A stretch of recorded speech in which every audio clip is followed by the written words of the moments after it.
I'm asking because I feel like that is a gigantic theme today. That men searching for some sort of reason or some sort of, I guess, without a better word, path, some sort of path. I mean, it seems to be very, very prevalent today in almost all walks of life. Men feel disenfranchised with this world that they find themselves stuck in. Well, there's a reason that superhero movies are so popular. You know, that's polytheism. That's the return of polytheism for all intents and purposes. I mean, what the hell are those things? They're demigods. Right. Obviously, one of them's Thor, for God's sake. I mean, how more obvious could it be? Right. You know, and so you might say, well, who's the leader of the demigods? Because that's the person you really want to follow, right? Yeah. Yeah, well, the evolutionary answer to that is, as far as the Christian route went, was Christ. But there's been lots of embodiments of that. For the Mesopotamians, it was Marduk. Marduk was the savior figure. He had eyes all the way around his head, and he spoke magic words. That was his fun. That's what made him different from all the other gods. And he was elected by all the other gods to be their king. And then he went out and fought Tiamat, who's a great dragon, and made the world out of her pieces. One of his names was he who makes ingenious things out of the combat with Tiamat. Well, that's what human beings do, is they go out into the unknown, into chaos, and they make ingenious things out of it. That's what we do.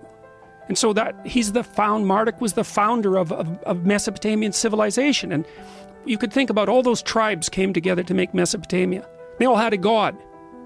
And so then those gods went to war.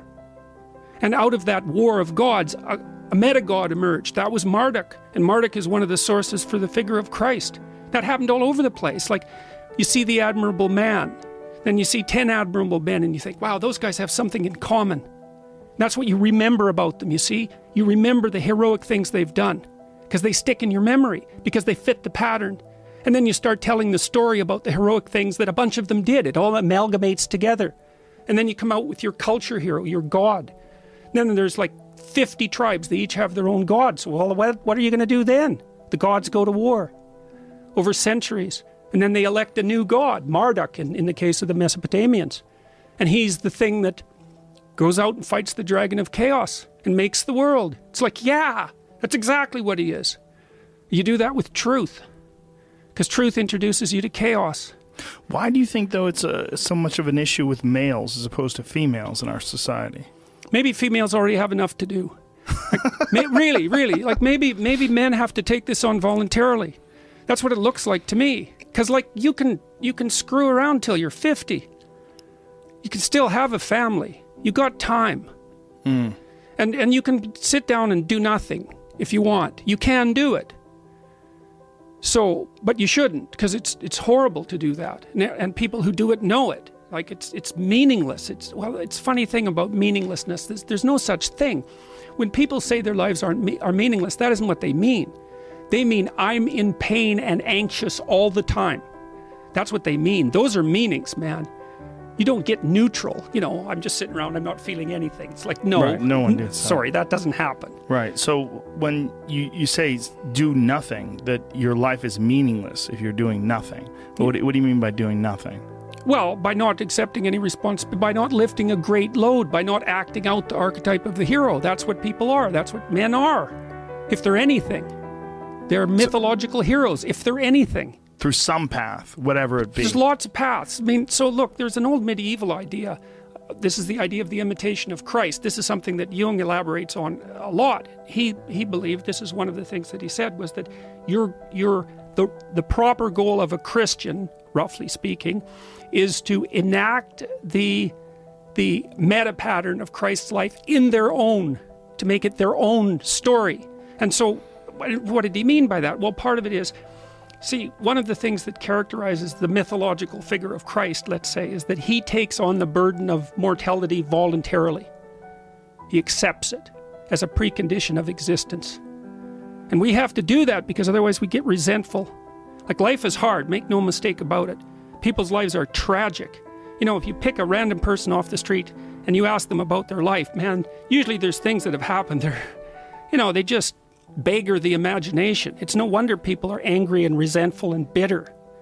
But the way out of that is to accept it. to accept your mortality, and that helps you transcend it. That's partly what the crucifix symbol means, because it was accepted voluntarily. You have to accept your death voluntarily. That's part of the path of the hero. It's a very difficult thing to do, obviously. What's your alternative?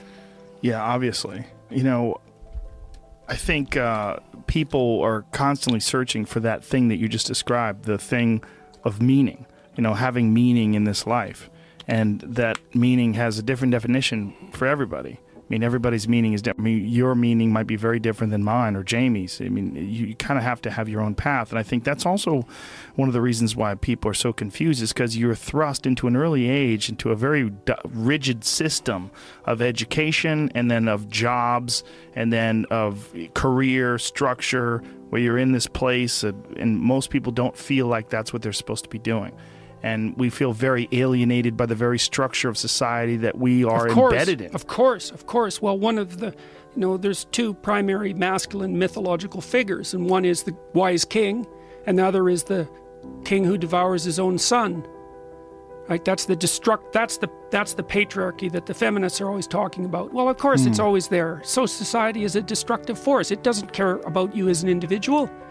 It needs you to be part of society. It needs you to adopt the norms and to squelch your peculiar individuality, and to be a cog, and to be socialized, and, to hem yourself in and control yourself and not be impulsive. And yeah, it's a tyrant. But the thing is, society isn't only a tyrant. That's the thing. It's like, how about a little gratitude in there? Well, people have a hard time with this because we like it when a thing is only one thing. But society is always two things. It's the thing that alienates you, and the thing that's your benevolent father. Always. Now, sometimes it tilts harder towards the tyrant, and that's not so good. But that's an archetypal reality. So, what do you have to contend with in life? This is why these are archetypal realities, because everyone has to contend with them.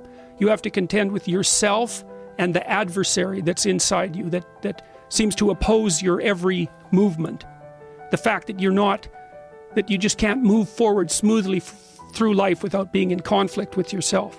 So there's the hero and the adversary on the individual level. And then on the social level, there's the wise king and the tyrant.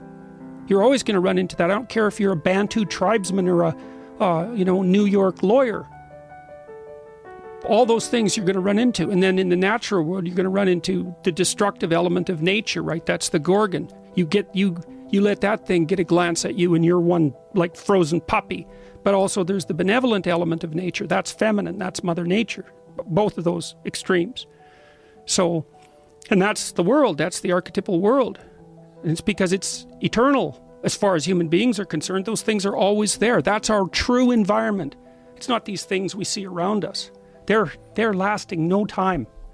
These other things last forever. And that's what we're adapted to. We're adapted to the things that last forever. So, but yet we go through this finite life searching for meaning. Well, and it's funny to note where meaning seems to locate itself. You want a meaning that justifies the suffering. It's something like that. That's a transcendent meaning. It's like, this is hard, but it's worth it. Okay, so what do? Pick something worth it.